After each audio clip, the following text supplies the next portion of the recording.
আসলে আপনাদের দেখাই আমাদের কি সুন্দর কাঠা বাড়ি। আমরা আজকে এখানে থাকবো। ঘুরে ঘুরে দেখায়, হ্যাঁ সুন্দর। ওইদিকে একটু নিয়ে ছবিটা, ওইদিকে কত সুন্দর।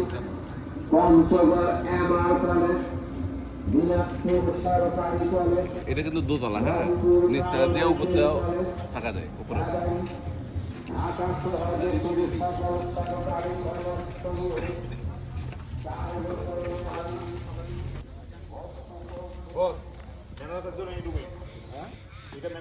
থাকবো এখানে, একটু ঘুরে দেখাই।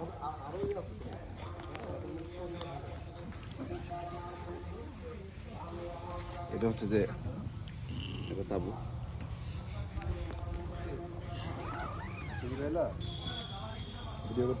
এই যে এখান থেকে সুন্দর 4 জন থাকতে পারবে তাবুর ভিতরে। পার্টিশন আছে।